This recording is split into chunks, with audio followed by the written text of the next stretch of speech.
Hello and welcome to the MLB DFS slate breakdown for Tuesday, July 2nd. We are here. We're going to be breaking it down. We got another big boy slate. We're back to double-digit games, and I think it's going to be an interesting slate. We only have really one major weather concern for today, so we should have a good slate, a big slate.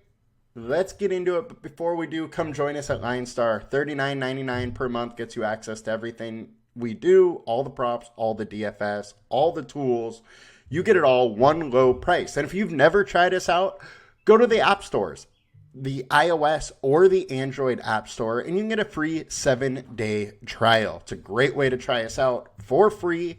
And then you can hop on the bandwagon of that $39.99 per month, and let's go. All right, so we are going to skip the winning lineups yesterday. I'll touch on both the perfect lineups real quick, and then we will just dive into this slate. It is a bigger one. Yesterday's slate was only 3 games, so it really can't teach us much on our regular show. So might as well save a couple extra minutes and dive into the meat and potatoes of the slate. Let's get going. All right. Get my ugly mug out of the way and get over to FanDuel. Check that perfect lineup out. All right, so we only had that 3-game slate. Hunter Brown was the chalk pitcher, got it done. Like I said yesterday, we likely needed one of Hunter Brown or Gore on DraftKings. And you definitely did on FanDuel. Hunter Brown got it done with 43. You could have gone Yarel Rodriguez, who had a solid game, but Hunter Brown was definitely the one you needed. Then you wanted a 4-man Met stack, 2-man Rockies with William Contreras. That got it done. Ernie Clement had a game. 230 or 283.4 was the perfect lineup score. And over on DraftKings, Hunter Brown, Yarel Rodriguez. We had a 2-man Mets, 2-man Astros, 3-man Mets, 2-man Astros, and William Contreras, Brenton Doyle, and Ernie Clement. Almost used all the salary. 224.1 was the old perfect lineup score. Now let's get into today's slate and break it down, see what we can find out.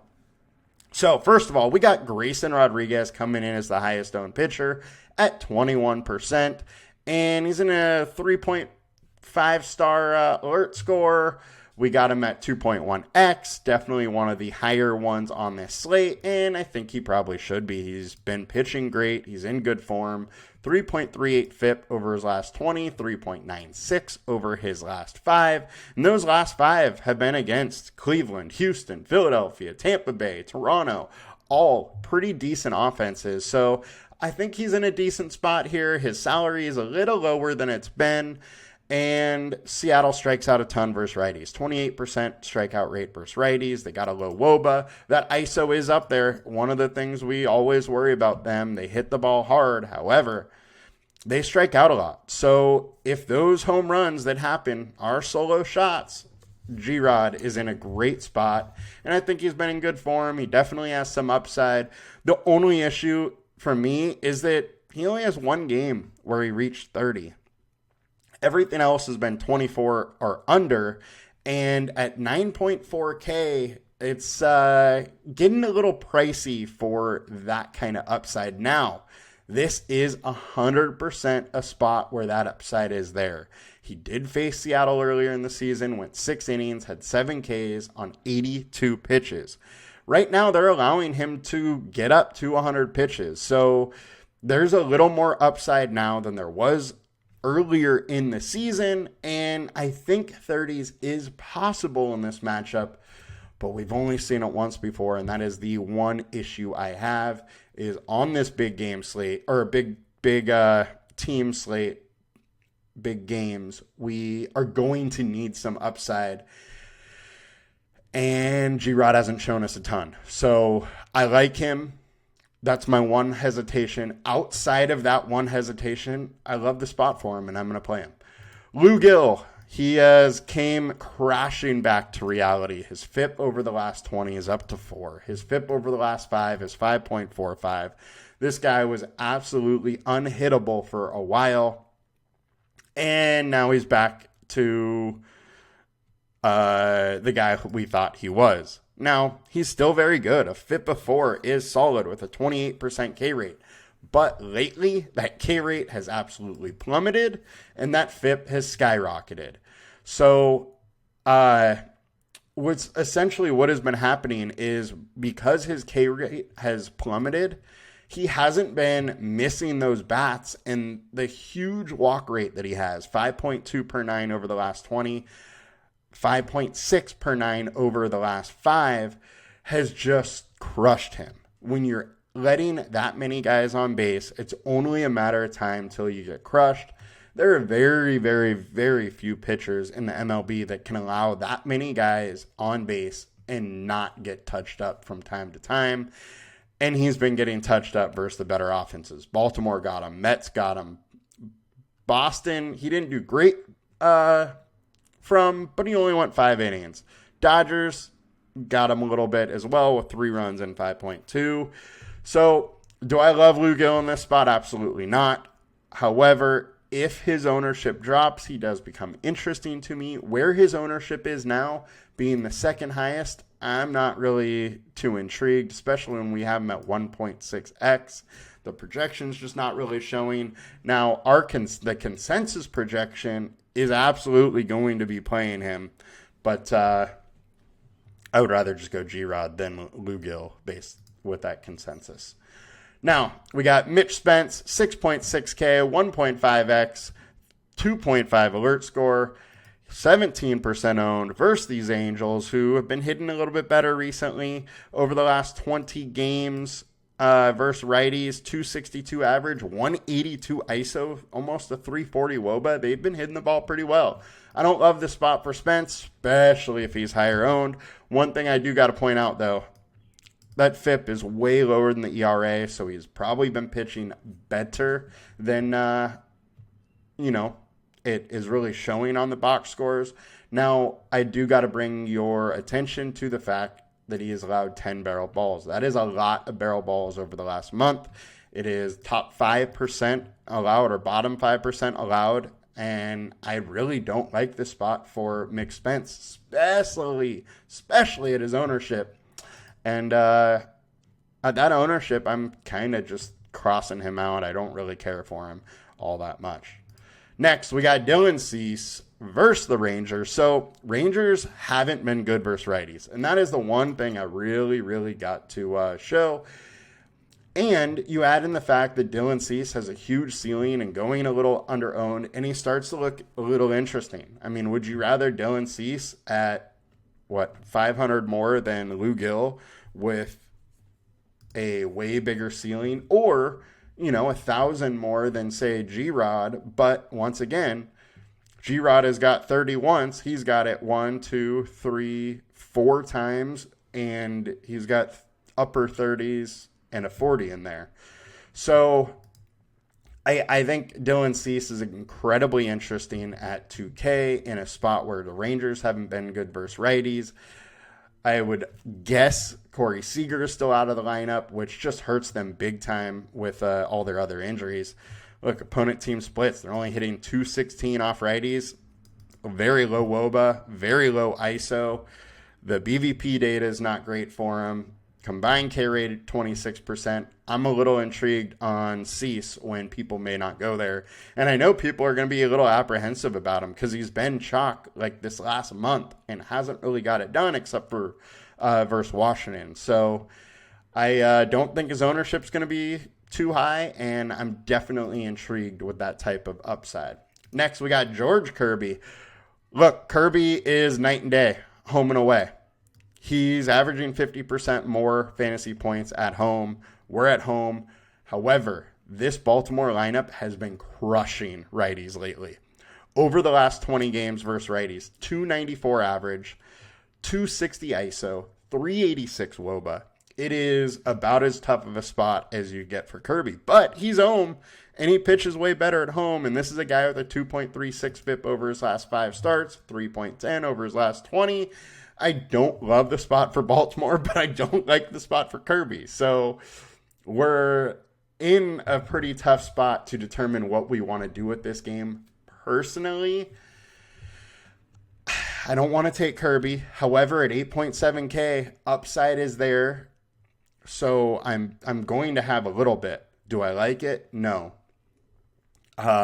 Will I have Baltimore? I think they've been good enough versus good pitchers, good righty pitchers, that I could sprinkle in some Baltimore as well.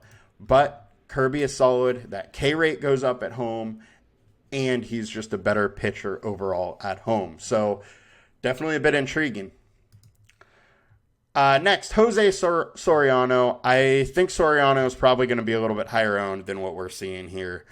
3.82 FIP over his last 20, 3.76 over his last 5. The one worry here is his K rate hasn't really been there over the last 5 at only 17%, and that's 22% over the last 20. His StatCast data looks great. He's keeping the ball away. He's averaging more fantasy points away.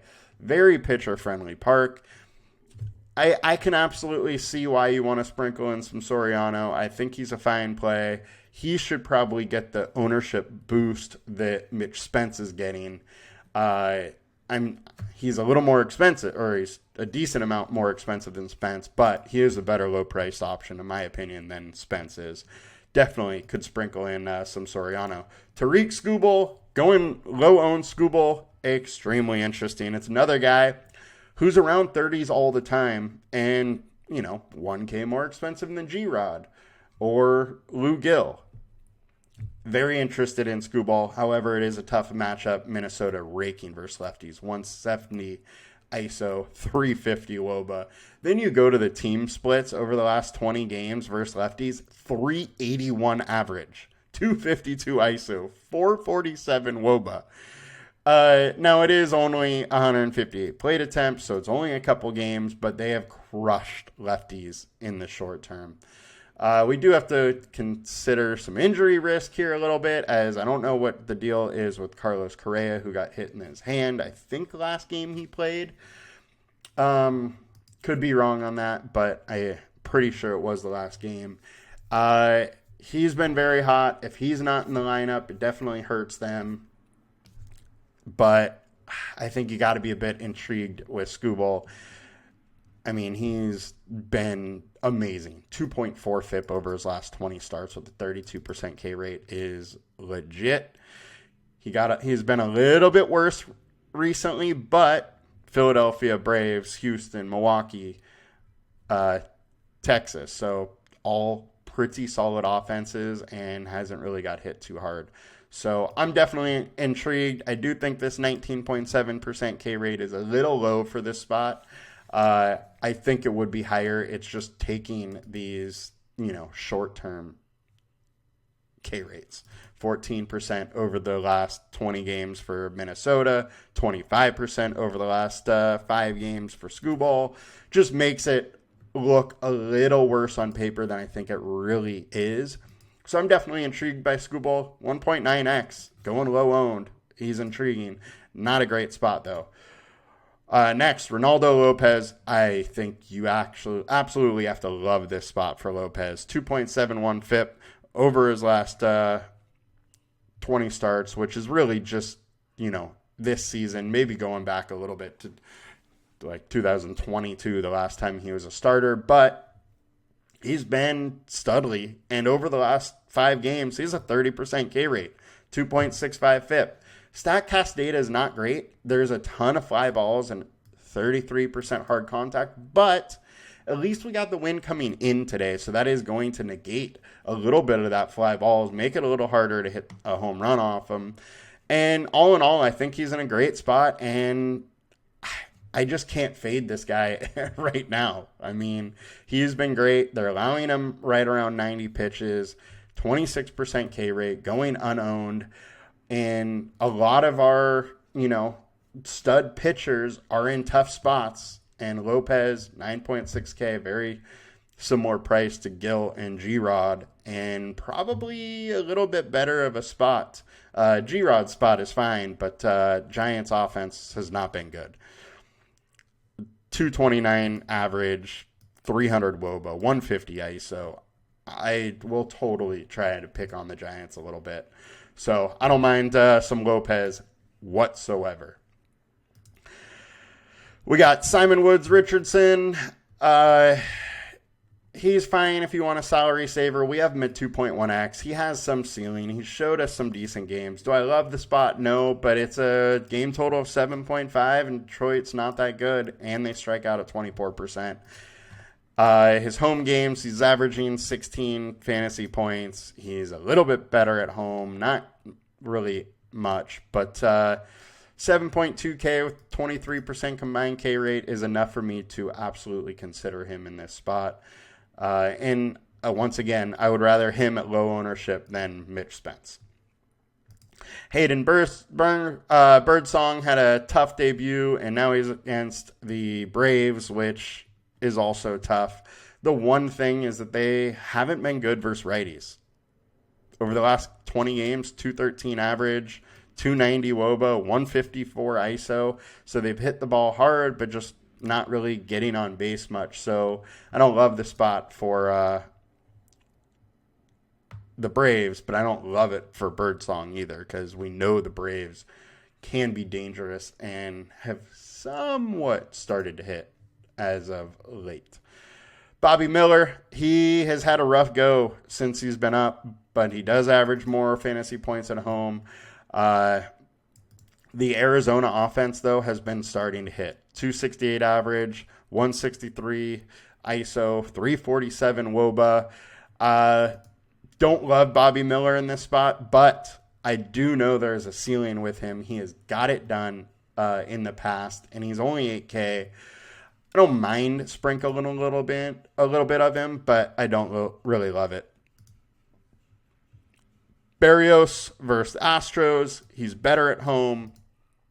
4.73 FIP over his last 20. Had a great outing last time out, but for the year he's been fairly inconsistent, and that's just kind of who he has been. Last year he was great. The year before that he was terrible, and he's been kind of meh so far this year. So I don't love the spot for Berrios, but I think you could do worse. Evaldi is the last lower owned guy I really want to talk about. I am a little bit intrigued. However, the Padres have been hot and they hit righties pretty well. He is averaging 39% more fantasy points at home though. So slightly intrigued. I think he is priced down enough that we can definitely take some swings here. He has a solid ceiling. His floor is incredibly low, but if he gets it going, he really gets it going, and we have a 7.5 point game total here. So slightly intrigued. Don't want a ton of them, but you could do worse.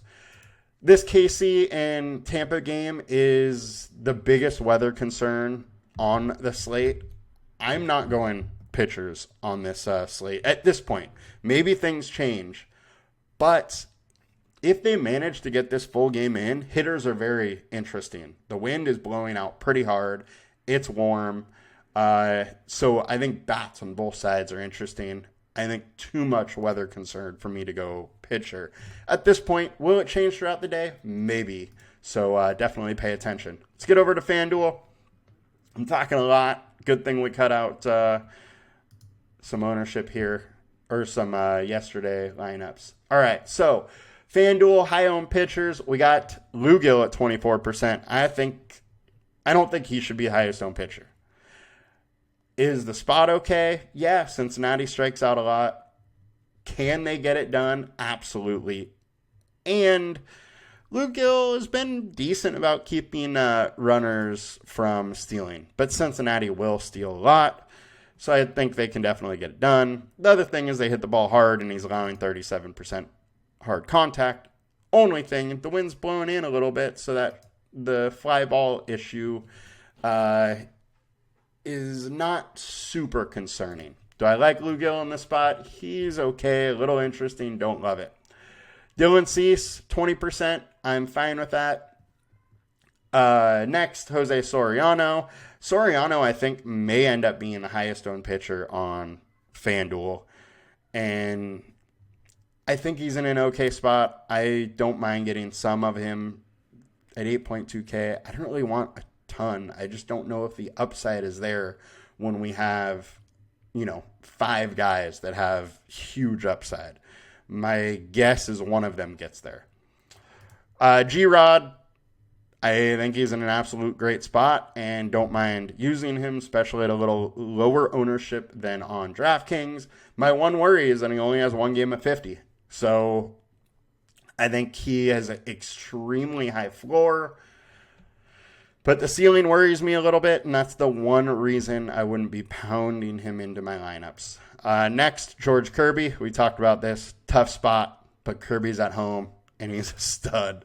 So do with that what you will, and he's just better at home. I think Skubal at low ownership is super intriguing. Ronaldo Lopez at low ownership is super intriguing. And then Evaldi at only 9K and 2% owned is another guy that I would absolutely consider. And if you want to really get wild, you can go Bobby Miller. The one concern is I don't know if his pitch count is all the way up yet. He went 80 pitches in Colorado 2 weeks ago. I think there's a chance that they would let him go 90, but I doubt he's getting to 100. We've seen that ceiling before, so I don't mind sprinkling in some Bobby Miller if you want to get wild. All right, let's get over to some stacks. And we got the stack attacks. We will start on ceiling. Overview of the slate. It is a Colorado game, and 11.5 total is giant when 2 runs is the next highest. 2-run difference. We got good weather, home run weather in Wrigley. Nice home run weather in KC. So we'll see how this sprinkles out. All right, so Minnesota, highest ceiling versus Skubal. Look, they've been hitting lefties, so it makes some sense to me. However, I do have major concerns if Correa will be playing. Without Correa, that ceiling is going to drop quite a bit based on how he's been hitting lately. Baltimore versus George Kirby. Look, they've crushed some really, really good right-handed hitters, so I'm not that surprised to see them up here. Dodgers versus Ryan Nelson, I think you got to like that, especially at only 31% owned. Very intrigued with Dodger stacks today. I just don't buy into Ryan Nelson. Now, let's get over to the highest owned stacks.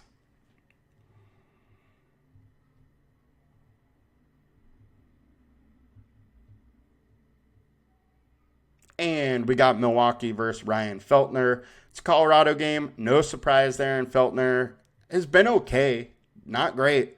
But it is in Colorado, and he can absolutely get crushed there. So no surprise there. Tampa Bay versus Brady Singer. Look, this game, the weather is very good for hitting if they can play the full game. Definitely need to watch for weather later in this game because as of right now, the report looks pretty ugly. Cubs are popping up against Mercado a little bit. It will be a bullpen game. But we have some really nice hitting weather in Wrigley. It is blowing slightly out to left field and a little bit cross field, but I do think it's going to be blowing enough out that hitters will get a solid bump. Now, let's go to the highest projected.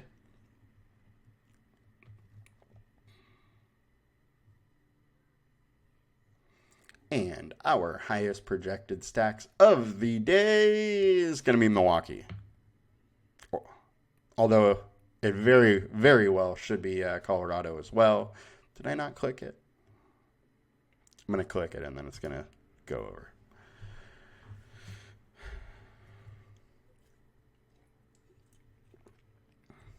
What's going on here?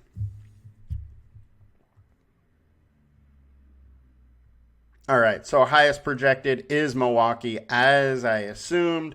I think Colorado, Colorado is sprinkling in here a little bit as well. Dallas Ketchel has just been absolutely awful for years now. This guy was not a lefty. I think he'd be out of the league a while ago. Definitely intrigued by some Colorado. Dodgers popping up also, as they should. Now let's click some value stacks here and see what we can do. I think there are some interesting value spots today. A lot of low game totals, but I definitely am intrigued. All right, Yankees popping up as a value. They do have a ton of hitters right now that are low priced. Rice has been hitting decently. Torres can crush the ball. Wells has been on fire. LeMahieu is LeMahieu, and Grisham has been solid. Now, we don't know if Soto is going to be back in the lineup or not. That will matter to see if Grisham plays or not, pretty much. But Grisham's been hitting decent lately, and he has some pop. He can steal a base. Meanwhile, Ashcraft hasn't really been good for a bit now. 4.9 FIP over his last 20. 5.44 over his last 5. You can definitely pick on him. Tampa Bay. Love the spot for Tampa Bay. Gotta say I like the spot for KC too, as they're not popping up here, but that hitting weather is very nice, so gotta consider it. Angels versus Spence. If Spence is that high owned on DraftKings, I think Angel stack will give you some leverage too. A little interesting for sure. Now let's click on the teams to get an overall view of it. And over the last 20, the highest FIP, it does look like, is Hayden Birdsong, but that is only one outing. Dallas Ketchel is the highest over the last 20. So definitely intrigued by those Colorado stacks going a little low owned. Highest implied run total, we got Milwaukee at 6.1. Colorado's at 5.4 versus Ketchel. And to be honest, I think Colorado should be favored in this game. Ketchel is not very good. He's allowing almost 47% hard contact. 97 mile an hour average exit velocity is crazy. The only thing keeping Milwaukee in this game is their bullpen. Their bullpen is good. Rockies' bullpen is terrible. So that is the one kind of equalizing factor, but I love the spot for Colorado. I think the Cubs are also probably going under owned. Mercado is only going to be an opener. I have not seen who's going to be bulk relief yet, or if they've announced somebody, but I think Cubs make some interest for sure, as does Philadelphia. Philadelphia is still without Schwarber and Harper, but Wisniewski is allowing 48% hard contact. And there is home run wind. I think that bodes well for Philadelphia with the pop that they have. KC, game total of 5, super intriguing. Again, watch weather. Dodgers obviously are interesting. Tampa Bay is interesting. New York is interesting. Probably going to go overlooked on this slate outside of Judge and Soto. Those two just never go overlooked. Giants bullpen isn't very good. Birdsong got hit pretty well last time. Atlanta is a little intriguing. Barrios hasn't been good. 6.75 FIP over his last 5. And that bullpen is terrible. You got to be a little intrigued by Houston there. And then Spencer Arrighetti also has got hit. There's a lot of stacks to go. Or a lot of ways to go for your stacks today. So we really don't need to slam Milwaukee or Colorado, but that is obviously the best hitting environment. However, KC, Tampa Bay, Cubs, Philadelphia all have good hitting weather. So really, really intrigued to spread it out this slate, and hopefully we hit the nuts. Have a good one, guys. We will be back tomorrow. And that will be the last day, if you watch the prop show, that it'll be me solo. We've been on a little run over there. Make sure you pay attention. Have a good one, guys. Peace. Talk to you later.